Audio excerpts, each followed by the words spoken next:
Hello friends, કેમ છો બધા? સ્વાગત છે તમારી ફેવરેટ ચેનલ જ્ઞાનવાલા ગુજ્જુ પર. દોસ્તો, દુનિયામાં બે પ્રકારના લોકો હોય છે. એક જે નસીબના ભરોસે બેસી રહે છે અને બીજા જે પોતાનું નસીબ પોતે લખે છે. આજે આપણે વાત કરવાના છે એક એવા શખ્સ વિશે જેણે પોતાનું જ નહીં પણ આખા ભારતનું નસીબ બદલી નાખ્યું.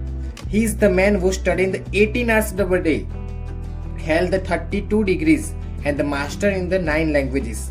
જી હા, I am talking about the father of Indian Constitution, doctor Baba Saheb Ambedkar.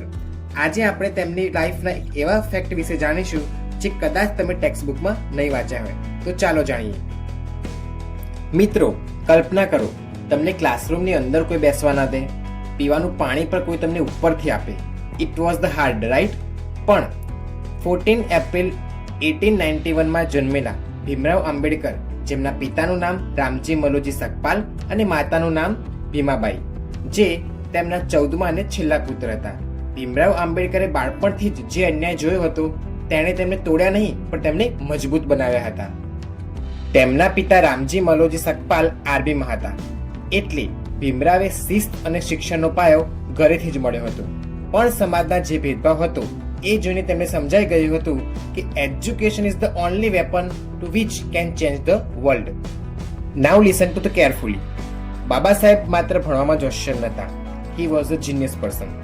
વડોદરાના સયાજીરાવ ગાયકવાડ મહારાજની મદદથી તેઓ અમેરિકાની કોલંબિયા યુનિવર્સિટીમાં ગયા.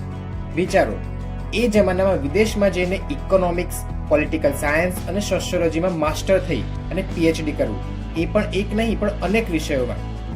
લંડન સ્કૂલ ઓફ ઇકોનોમિક્સમાં તેમણે માત્ર 2 વર્ષ અને 3 મહિનામાં જ 8 વર્ષનો કોર્સ પૂરો કર્યો હતો.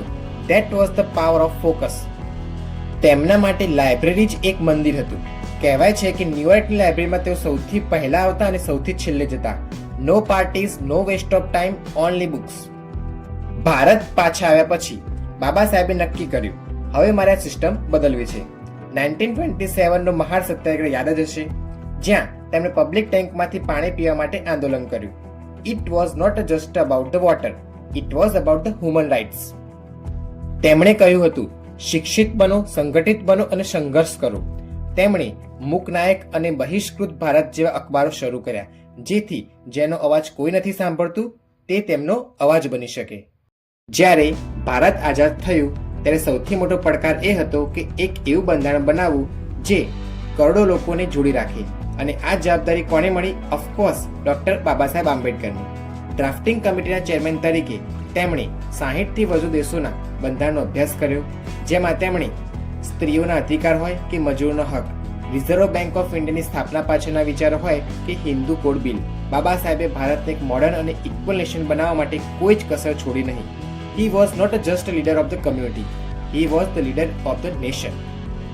તો દોસ્તો, બાબા સાહેબનું જીવન આપણને શું શીખવે છે? એ જ કે તમારી પરિસ્થિતિ ગમે તેવી હોય, જો તમારી પાસે જ્ઞાન હશે તો દુનિયા તમારી સામે નમશે.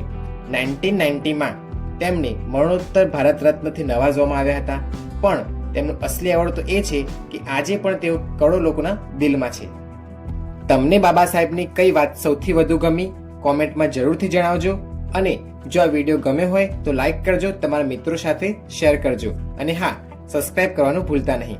આ વિડીયોમાં ફરીથી મળીશું. ત્યાં સુધી જોતા રહો અને શીખતા રહો જ્ઞાનવાલા ગુજ્જુ સાથે. જય હિન્દ, જય ભારત.